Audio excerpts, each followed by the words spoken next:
Olá! Hoje a gente vai falar sobre a diferença entre o dom do profeta e a profecia. Ah, tem diferença? Sim, tem diferença.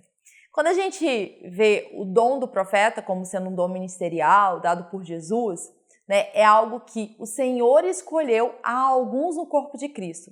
Mas quando a gente fala sobre o ato de profetizar, que é um dom dado pelo Espírito Santo, a Bíblia fala que nós podemos ansiar por esse dom.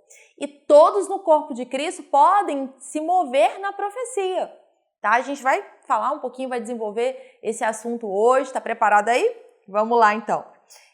Vamos começar lendo aí 1 Coríntios, você pode abrir aí sua Bíblia, 1 Coríntios 14, e a gente vai ler do 1 ao 5. Pegou a Bíblia? Vamos lá, está escrito assim: segui o amor e procurai com zelo os dons espirituais, mas principalmente o de profetizar. Então, o apóstolo Paulo está falando assim, primeira coisa, primeiro de tudo, seguir o amor. Seguir Jesus, que é o amor. Segue, o verbo que se fez carne, viva em amor. Porque o que adianta a gente fazer um monte de coisa e não tem amor no nosso coração, nas nossas palavras? Seguir o amor e procure. Está falando para a gente procurar com zelo os dons espirituais. É algo que a gente pode buscar, ansiar. E aqui está falando, o apóstolo Paulo fala assim, mas principalmente o de profetizar. Porque o que fala em língua desconhecida não fala aos homens, senão a Deus. Porque ninguém o entende. E em espírito fala mistérios. Mas o que profetiza fala aos homens para a edificação, exortação e consolação. O que fala em língua desconhecida edifica-se a si mesmo. Mas o que profetiza edifica a igreja. Eu quero que todos vós faleis em línguas, mas muito mais que profetizeis, porque o que profetiza é maior do que fala em línguas, a não ser que também interprete para que a igreja receba a edificação. Então aqui, vamos pensar num culto, A gente está lá no encontro da nossa igreja e pensa que o preletor, o pastor, quem está dirigindo o encontro, começa do início ao fim, só falando em línguas, sem interpretação. Todo mundo entendeu? Não entendeu não. Todo mundo foi edificado? Ele só falou em línguas, eu não entendi nada, não teve, ninguém interpretou. Então, assim, a oração em línguas sem interpretação é para edificação pessoal. Então, eu oro em línguas como um dom devocional. Então, todos os dias estou ali orando em línguas. Para quê? Para que meu espírito seja edificado, para que eu dê ações de graças de forma própria, para que eu faça a oração correta. Então, vamos pensar no primeiro passo da oração em línguas como sendo algo para edificação própria. Isso pode acontecer num culto normal? Sim, pode acontecer, mas não dá para ser o culto todo mundo orando em línguas, Então, quando se profetiza num culto, a profecia todo mundo vai pegar, as pessoas vão entender. Então, por isso, a ênfase num culto público, que a profecia aconteça, porque todo mundo vai entender, todo mundo vai ser edificado. E aqui está falando também que quem profetiza edifica, exorta e consola. Daqui a pouquinho a gente vai ver mais sobre essas palavras, mas guarda aí, Quem profetiza edifica, exorta e consola. Então, quando a gente pensa aqui, que o ato de profetizar é algo viável para a igreja, é viável para os santos.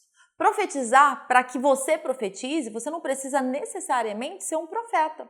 Você pode receber esse dom do Espírito Santo, o dom de profetizar, e aí você pode ser movido por ele e então edificar, ou exortar, ou consolar, ou fazer os três ao mesmo tempo.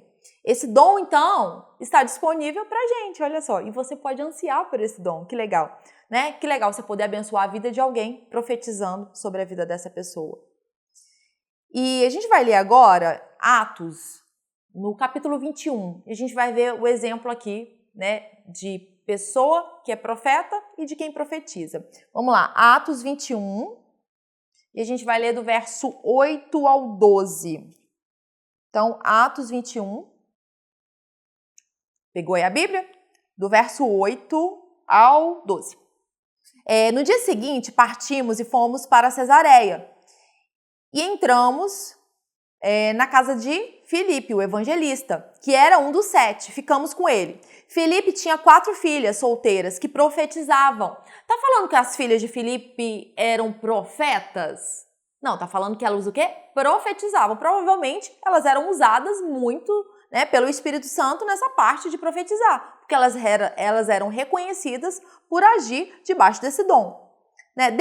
Continuando, verso 10, demorando-nos ali alguns dias, veio da Judéia um profeta, aí sim, chegou o profeta, um profeta chamado Ágabo, que, aproximando-se de nós, pegou o cinto de Paulo e, amarrando com ele os próprios pés e mãos, declarou: assim diz o Espírito Santo, é isso que os judeus de Jerusalém farão ao dono deste cinto, para entregá-lo nas mãos do gentio. Então tá aqui, né? O profeta se manifestando, usou um ato físico para demonstrar algo que aconteceria no futuro aí do apóstolo Paulo. Então a gente vê a ação de pessoas, meninas que profetizavam, e a gente vê o profeta. Áreas diferentes, áreas distintas. Então olha só, acompanha aí na tela. O profeta na nova aliança, ele revela, comunica o que vem da parte do Senhor.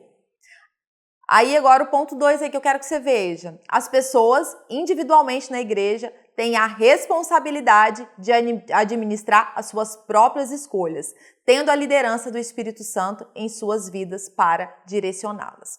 Então vamos lá. O profeta na nova aliança, ele vai comunicar algo da parte do Senhor. Vamos ver a Ágabo aqui. Por exemplo, ele comunicou algo que aconteceria com o apóstolo Paulo.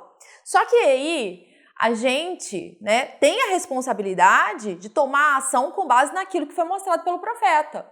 Quem vai determinar o que a gente vai fazer ou não é o profeta, é a gente. Por exemplo, o apóstolo Paulo poderia ter visto aquilo ali, ouvido e falar: ih, vou não, tô com medo, deixa pra lá. Não, o apóstolo Paulo sabia que Deus tinha chamado para ele fazer algo em Jerusalém. E era pra lá que ele ia, e pronto. Né? Ainda que acontecesse tudo isso, ele estava pronto para fazer aquilo que Deus chamou ele para fazer.